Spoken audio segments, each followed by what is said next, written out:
This is totally mind-blowing. SpaceX and NASA have just shown off a new SpaceX Starship cargo lunar lander design, featuring many cutting-edge improvements compared to the previous variant we knew. This promises to help the United States establish a sustainable presence on the moon within the next few years. So what makes this variant special compared to what we have known? What groundbreaking upgrades have been integrated, and how will they help NASA and SpaceX succeed in their future missions? Let's find out in today's episode. Comparison Starship crewed HLS versus Starship cargo landers. In 2021, SpaceX secured a massive $2.9 billion contract from NASA to land the first crew on the moon since the Apollo program, and to develop cargo variants of the lander. Initially, NASA and SpaceX were primarily focused on the crew aspect of the HLS award. However, as SpaceX ramped up the development pace of Starship, NASA reported in April 2024 that work was underway on the cargo variant of the lander. NASA hopes that this variant will be ready for the Artemis 7 mission, which is slated for September 2031.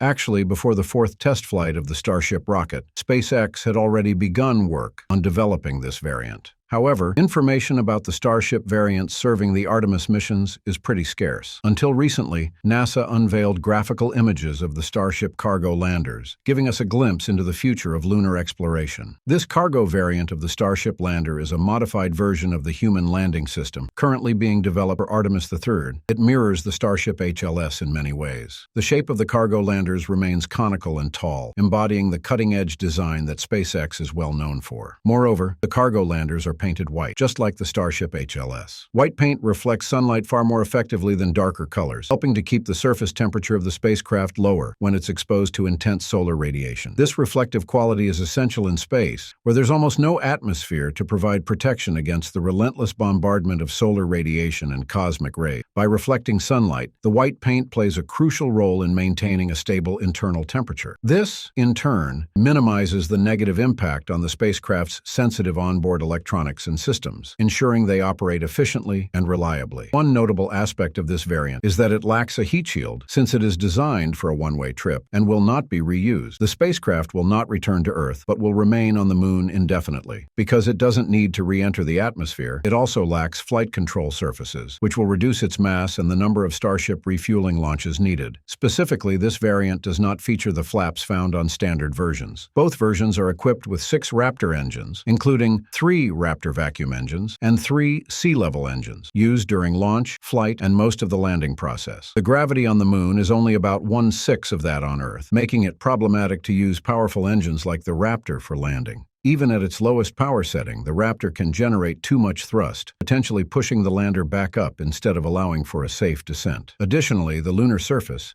is covered with a fine layer of regolith dust. When a powerful engine like the Raptor operates near the surface, it creates a strong plume of gas that can stir up a large amount of lunar dust, spreading it everywhere. This severely limits visibility, making it difficult to control and accurately position the lander during descent. The extremely abrasive nature of lunar dust can also damage the lander's surfaces and sensitive equipment, as well as structures around the landing site. For these reasons, as the ship approaches the lunar surface, within about 100 meters, these variants will utilize high-thrust RCS thrusters located mid-body to ensure a safe and gentle landing. However, since the two variants have different purposes, their designs are optimized accordingly. The first difference between those variants is the payload bay door. The Starship HLS boasts a horizontally opening structure, a sleek, straightforward mechanism that's both easy to operate and maintain. In contrast, the cargo landers adopt a clamshell design. These doors can open very wide, creating an expansive space perfect for deploying even the largest or most complex payloads with ease. Now let's talk about the lift system. The Starship cargo ditches the intricate lift system with a safety basket, which is meant for the crew. Instead, it features a robust, large-scale lift system operating on a simple pulley mechanism designed with load-bearing in mind. This pragmatic approach ensures that even the heaviest payloads can be handled efficiently. Standing at an impressive 50 meters tall, the Starship needs to ensure stability upon landing on the moon. Both the crewed and cargo variants come equipped with landing legs to prevent toppling. However, for the crewed variant, the landing legs simply seem to be retracted and flush against the lander's body during launch. The cargo landers, conversely, have landing legs stowed within the body, only deploying them during the landing sequence. Noticeably absent in the cargo landers are solar arrays and windows. This stark difference underscores the uncrewed nature of the cargo variant. There's no need for life support system, and automation takes the front seat. According to the release note from NASA, the cargo variant of SpaceX's Starship is expected to land approximately 26,000 to 33,000 pounds of payload on the lunar surface. This raises significant questions, especially considering that the current Starship V1, as stated by SpaceX, can carry up to 100 tons of payload into space. Why then does this variant only carry a maximum of 15 tons to the moon? Is this due to NASA's requirement, or are there other reasons at play? Do you have any ideas? Share them in the comment section.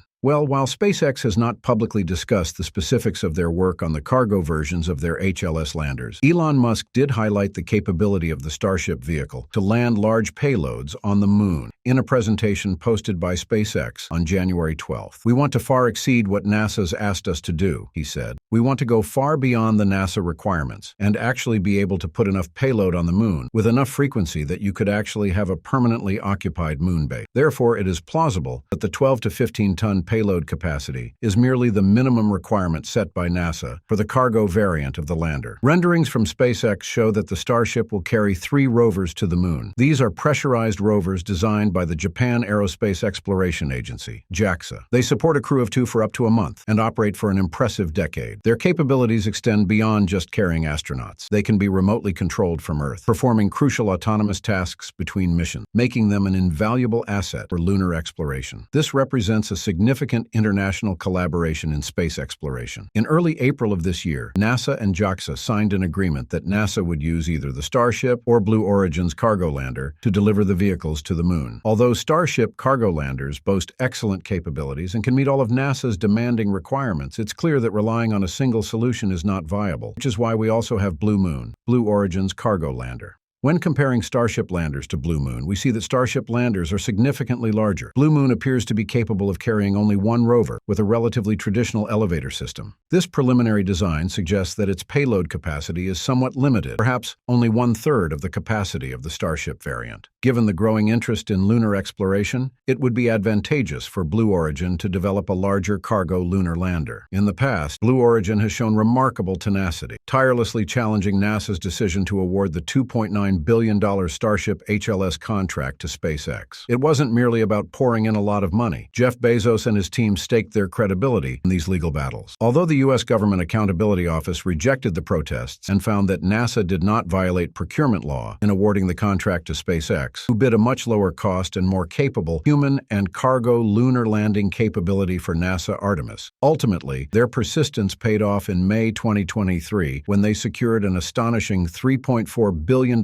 contract to develop the Blue Moon. This is a colossal investment, and I genuinely hope they can leverage every penny of it to its fullest potential and prove their ambition and capability. However, all things considered, at this stage, we're still looking at rendering. NASA will meticulously evaluate the progress made by its contractors and subsequently decide whether these vehicles are ready to lock in their specifications and proceed with the detailed design phase. As per the current timelines, these spacecraft are not expected to launch before September 2031. Consequently, there may still be modifications to their design and appearance as development continues. Well, the year 2031 has been set as a critical milestone for lunar landing missions, but the reality is that the program's progress heavily depends on the outcomes of the preceding Artemis missions. So far, we have only witnessed the success of Artemis I, a significant step, but merely the beginning of a long journey. Artemis II, the mission planned to fly astronauts around the moon, is currently delayed until September 2025. The primary reason for this delay is that NASA needs more time to thoroughly study and address issues related to the heat shield of the Orion spacecraft following its first flight. This cautious and necessary step ensures maximum safety for future crewed missions. Inevitably, this means that Artemis III, the mission aimed at landing astronauts on the lunar surface, may also face delays. This implies that the historic moment when Americans once again set foot on the moon could be postponed by a few years from the original plan. However, such delays are not unusual in the realm of space exploration, where safety and precision are always the top priorities. Despite these delays, the program's work continues to progress on multiple fronts. The Gateway Space Station, a critical component in the long-term plan to establish a sustainable presence on the moon, is in its final stages of construction. This station will serve as a bridge between Earth and the moon, supporting future research and exploration activities. Simultaneously, SpaceX, a key partner in NASA's Artemis program, is making significant strides in developing and testing the Starship at its facility in Boca Chica, Texas. During the third integrated flight test, SpaceX successfully conducted a fuel transfer test between two tanks. This not only marks an impressive technical achievement, but also lays a crucial foundation for future Artemis missions. All right, that's it for today. If you enjoyed this video, please give it a thumbs up and subscribe to our channel for more in-depth looks at the latest advancements in space technology. Thanks for watching, and I'll see you next time.